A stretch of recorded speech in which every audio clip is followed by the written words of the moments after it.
Welcome to my studio. I'm Mineo, and I've had a studio in Fort Point for over 20 years.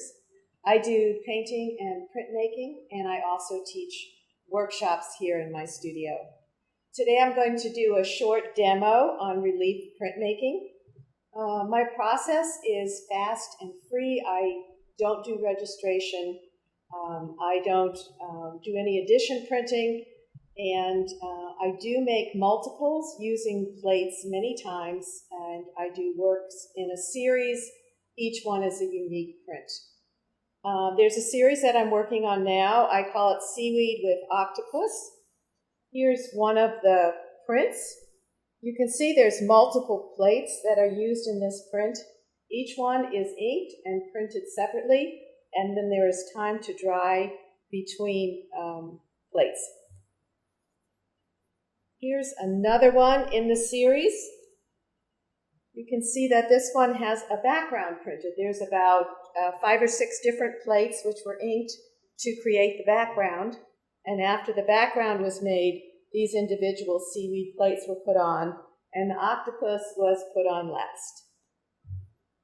This process allows you to print on any kind of smooth paper. I like Stonehenge, I like Arches 88, I also print on masa paper, but any smooth paper, even Bristol, prints really beautifully. These are the plates that I make and I use. They're made out of polystyrene. It's sold as scratch foam. They're easy to cut with an X-Acto knife. They're easy to mark with a pencil, and I make lots and lots of these kinds of plates. They take the ink beautifully, they wash up in soap and water, and you can use them over and over again. So the print I'm going to demo today starts with this plate. This is a piece of bark paper that you can purchase from a supply store, an art supply store, and it's coated with matte medium so that it has this plastic coating that you can then wash the ink off of after you've printed. So this plate was inked up with white ink. It was printed on this paper.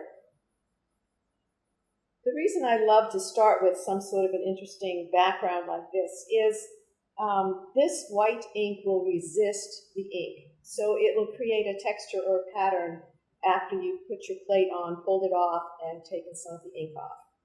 So the ink I've mixed up is a Caligo ink.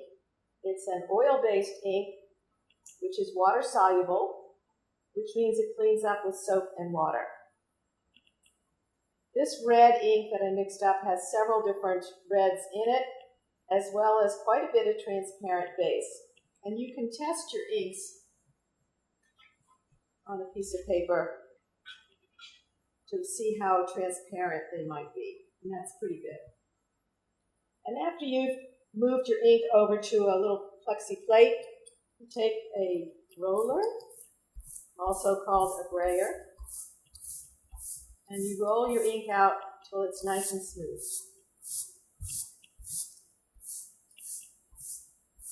And once you have your ink rolled out, you're ready to ink your plate. And you always start with the fresh ink in a new location. So I need to smooth this ink out so that it makes a nice, even print.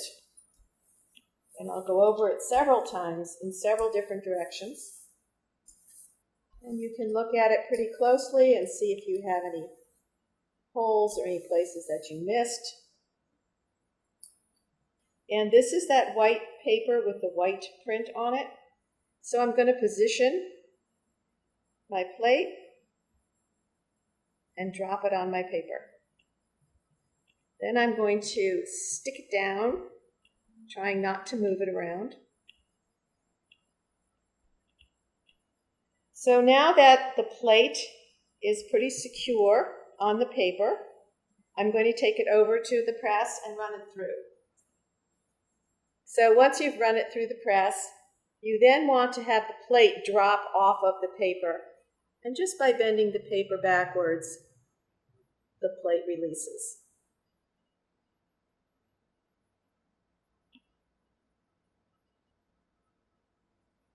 Now you can begin to see some of the white plate that was printed underneath, and I'm going to go lift some ink off and you'll see it. You can also see it on the plate. So now we're going to put this through the press, and that's what I'm looking for. So wherever it's the lighter red, that's the white. Wherever it's the darker red, that's the ink soaking into the paper.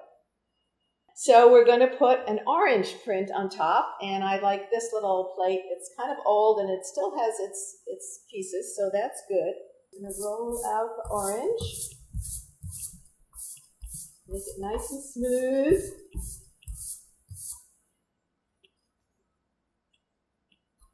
Grab some more ink.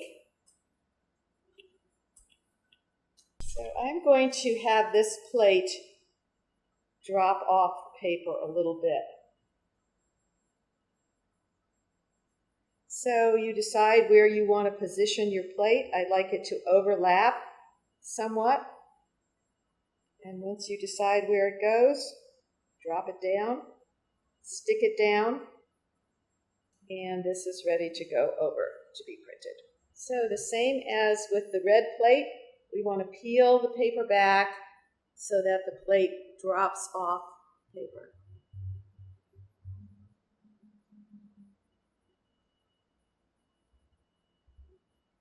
And like the red plate, we're going to lift off some of the ink, and then you'll get to see a little bit of the orange and the pink mixing together.